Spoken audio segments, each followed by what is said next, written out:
Olá, começa agora mais um programa Médico da Família. Hoje é dia 24 de agosto, sexta-feira, e vamos falar sobre artrite. Mas antes, quero mandar muitos abraços especiais. Um grande abraço para a dona Cida e os seus familiares, que são moradores do bairro Santa Emília. Também para Silvia Durben, que é moradora do bairro Cabreúva. Para Sirlene Paniago, que é moradora do residencial Flores.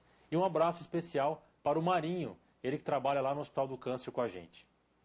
Caracterizada pela inflamação nas articulações, as artrites atingem cerca de 1% da população mundial, sendo mais incidentes nas mulheres. Esses números aumentam com o passar da idade e, sobretudo, após os 50 anos. Portanto, a prevenção e os cuidados são os melhores remédios para que o paciente tenha uma vida saudável com muita qualidade de vida.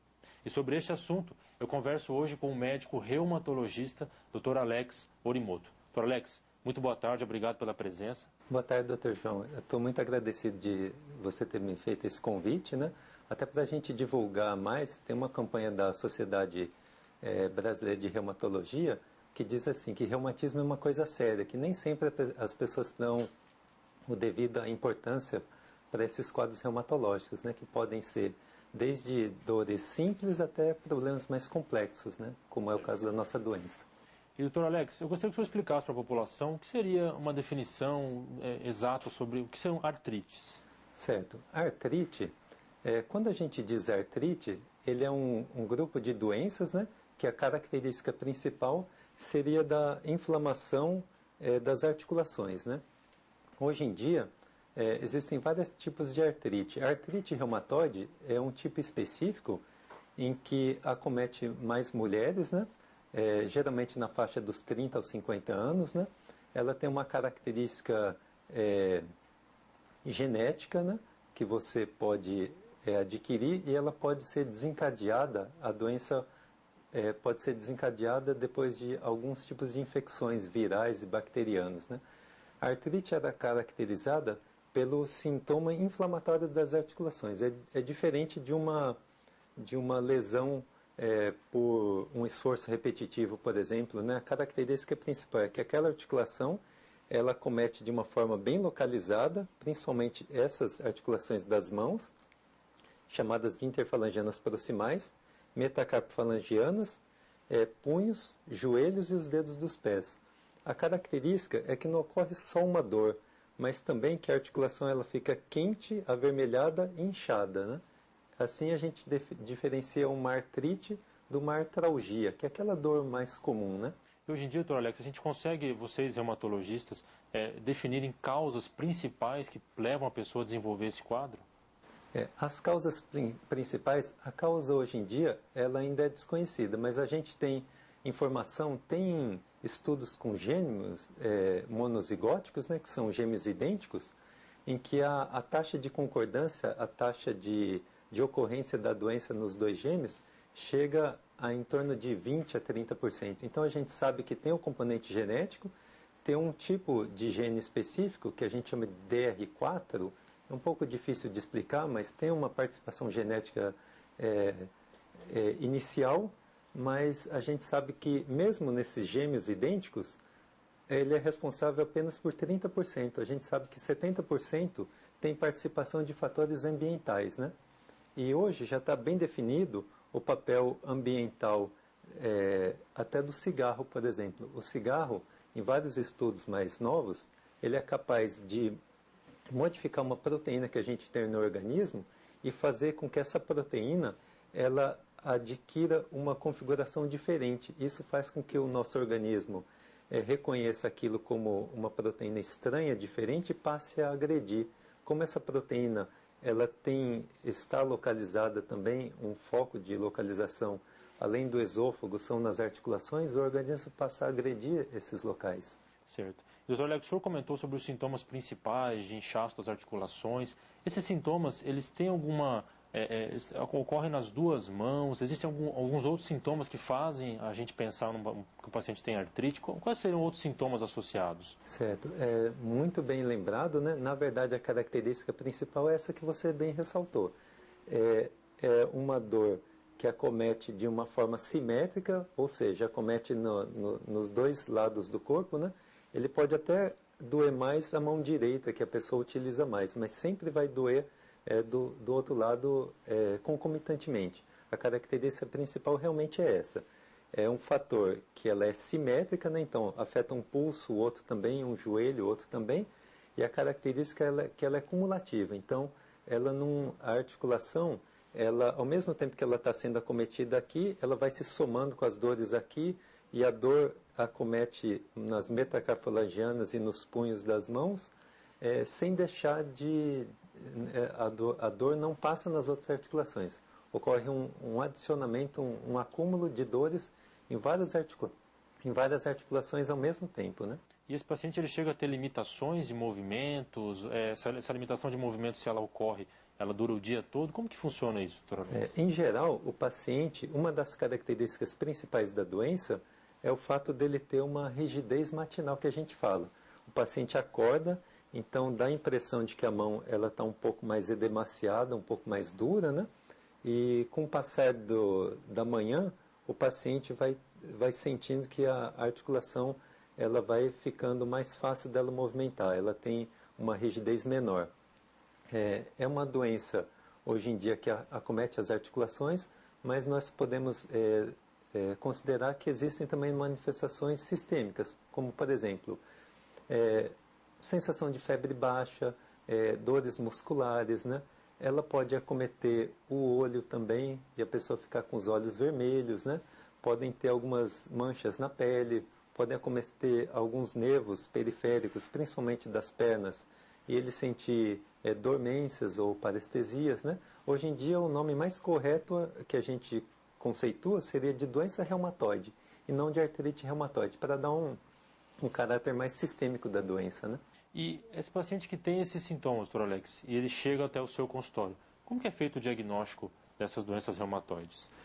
Desde o ano passado, ocorreu uma mudança nos critérios de fazer o diagnóstico da doença. Até bem pouco tempo atrás, nós utilizávamos critérios antigos do Colégio Americano e do Colégio Brasileiro, né, em que você tinha que já ter um certo grau de acometimento das mãos. Hoje em dia, se o paciente tiver comprovadamente visto pelo médico uma artrite, ou seja, uma articulação desse paciente, ele está quente, avermelhada, né, edemaciada, inchada, e mais outros exames laboratoriais e clínicos, você já pode fazer o diagnóstico do doente. O principal é a elevação de alguns exames que são as provas inflamatórias, que denotam que o paciente tem uma inflamação nas articulações, né, que são PCR e o VHS, né, e hoje em dia o denominador mais fidedigno seria alguns anticorpos. O mais comum é o fator reumatoide, mas o mais específico é um anticorpo chamado anticitrulina, que ele dá positivo nesses doentes, né? Bom, vocês viram que o nosso papo aqui está muito interessante. Nós vamos dar uma pausa aqui, vamos aos nossos comerciais e voltamos já já com muito mais informações para vocês sobre a artrite.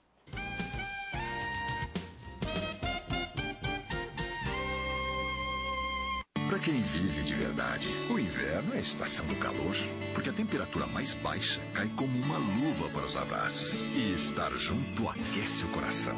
Já abrir a janela e renovar o ar é uma ótima desculpa para depois esquentar tudo de novo, com muito carinho. Viver o melhor de cada estação é aproveitar o ano inteiro. Unimed Campo Grande. Dr. Paulo de Tarso Cruzar Alves, diretor técnico, médico CRM MS 3558. CRM Unimed 191. Sábado tem que ter povo na TV. Porque se durante a semana é bom, imagina no sábado, hein? Um beijo, eu gosto do programa. Povo na TV do Tatá! Eita, coisa boa! Agora, todo sábado, tem Tatá Marques. Prêmios, músicas, notícias e solidariedade. Esse é mais um presentão do SBT MS, no aniversário de Campo Grande. Qualidade de vida. Esse é o maior investimento do governo do estado em Campo Grande. 16 mil famílias recebem o Vale Renda. Antes era difícil, né? Tinha como pagar as coisas, conta. O Vale Renda totalmente mudou a minha vida mesmo. Estou mesmo feliz com o Vale Renda. 12.115 casas garantem conforto e dignidade, educação para o sucesso e saúde melhor com novos equipamentos e mais estrutura. A polícia comunitária gera segurança e os incentivos fiscais, milhares de empregos nas novas indústrias. Campo Grande está evoluindo cada dia mais. O salário melhora e a família ganha mais qualidade de vida. O governo do estado já entregou o Parque Lagoa, recapeou a Avenida Afonso Pena, executa a pavimentação do Aero Rancho e o Aquário do Pantanal, modernizando e embelezando a capital de todos os sul-mato-grossenses. Valeu, Mato Grosso do Sul.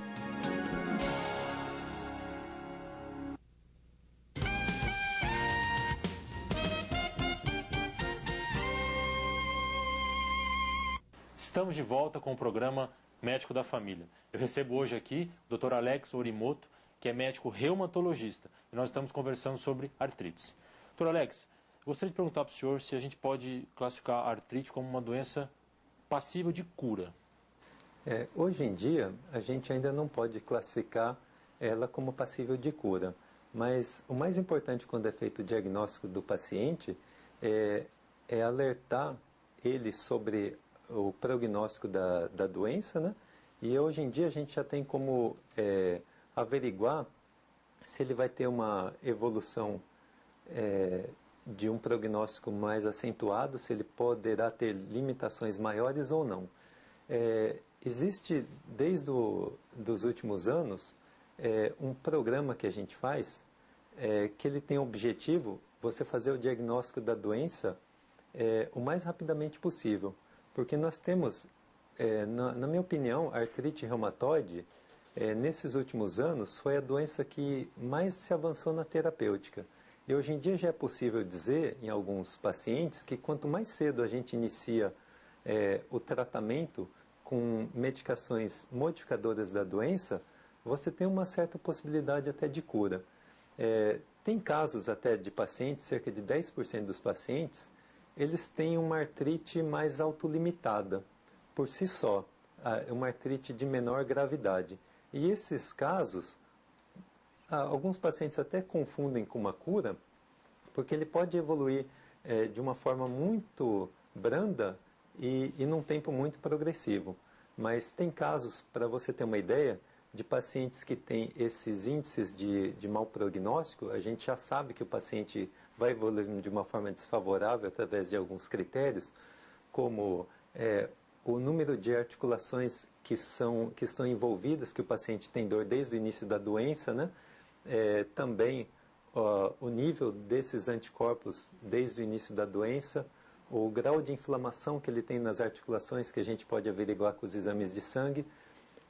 Quando o paciente tem acometimento de mais de 20 articulações, desde o início do quadro, ele já tem erosões desde o começo da doença, a gente pode dizer que até a mortalidade dele pode estar mais acentuada. Ele pode ter uma mortalidade comparada a um doente que tem uma doença triarterial das coronárias, do coração. Então, o mais importante é fazer o diagnóstico mais precoce e iniciar essas medicações o mais breve possível, para controlar a doença e ter essa evolução de melhor prognóstico, né? O senhor comentou, doutor Alex, com relação às medicações. Qual é o efeito dessas medicações no tratamento em si? E se existem algumas outras modalidades que podem ser usadas para que os pacientes tenham uma melhor qualidade de vida? Certo. Essas medicações, elas estão divididas em alguns grupos, né?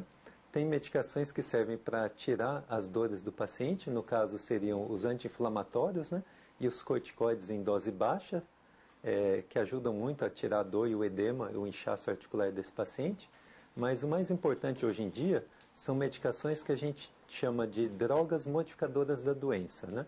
Ele vem de um termo em inglês que chama DMARDs, né? Eles são medicações que, quando utilizadas no início do quadro, eles bloqueiam algumas das consequências da doença. Na doença tem um acúmulo de células inflamatórias e essas células liberam várias substâncias, a gente chama de interleucinas, que são são proteínas que favorecem a inflamação. Tem medicações hoje em dia que nós chamamos de biológicos, que eles bloqueiam uma proteína chamada fator de necrose tumoral e a proteína que está mais envolvida na degradação dessa articulação. Então, você bloqueando essa proteína que ela está em excesso nesses pacientes, ele tem um benefício de não evoluir dessa forma, dessa forma grave, né? Da mesma forma, a gente já tem remédios que bloqueiam especificamente outras proteínas, né? Tem alguns que bloqueiam uma outra substância chamada interleucina 6. Então, hoje em dia, nós contamos com medicamentos mais modernos que, em vez de agredir um paciente, ele consegue se ligar e evitar o acúmulo dessas substâncias que estão em excesso no organismo desses pacientes, né? Bom, Dr. Alex, a gente está falando de uma doença que causa inflamação das articulações e, com certeza, muitos pacientes acabam tendo limitações até para fazer atividade física. Sim. Qual que é o papel da atividade física em ajudar o tratamento e quando que ela pode passar a prejudicar o tratamento de quem tem artrite?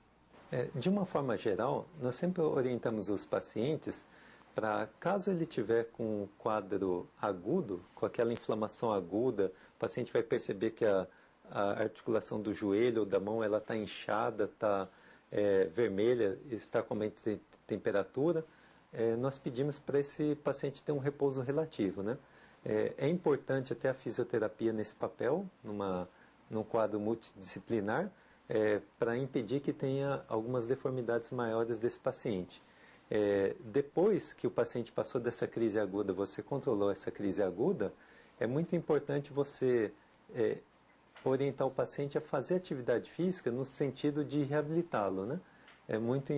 Tem algumas especialidades até de fisiatria, de fisioterapia mesmo, que vão ajudar o paciente nessas limitações. Até terapia ocupacional. Às vezes o paciente tem um edema tão importante nas mãos que ele sente dificuldade de abotoar as roupas, né?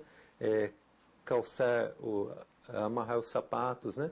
Então, e até de segurar objetos. Então é importante o papel dos exercícios nessa prevenção dessas limitações. Quais seriam as principais atividades físicas que uma pessoa que tem artrite pode fazer, sem impacto? Sem impacto, ele estando fora dessa crise aguda, geralmente a gente pede para fazer atividades realmente de baixo impacto. Por exemplo, uma caminhada leve no plano, com calçado adequado, algumas atividades, por exemplo, de hidroterapia, que até pode auxiliar nas dores.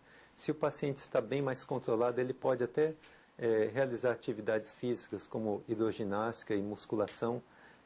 Não tem uma de preferência, né? Mas o importante é enfatizar no quadro agudo para ele ter um repouso parcial, né?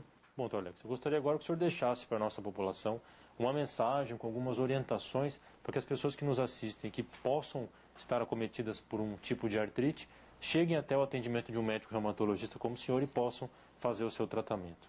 Certo. De um modo geral, eu gostaria de salientar que a importância da doença e o papel do diagnóstico precoce nessa evolução da patologia, né? Qualquer paciente que tiver um quadro agudo, que o paciente acorda de um dia para o outro, ele não teve um trauma nessa articulação, e ele acomete principalmente as mãos, essas articulações proximais, essas articulações metacarpofalangianas, punhos, pés, joelhos principalmente, tem uma localização interessante que são as articulações temporomandibulares, né? Que ele tiver um quadro agudo de edema, ele deve procurar um médico. Pode iniciar com uma avaliação com um clínico de sua confiança, né? Para ele pedir os exames apropriados para que seja encaminhado o mais breve possível para a gente, né? Então vocês viram, gente, quanto mais cedo o diagnóstico, maiores são as chances de tratamento adequado.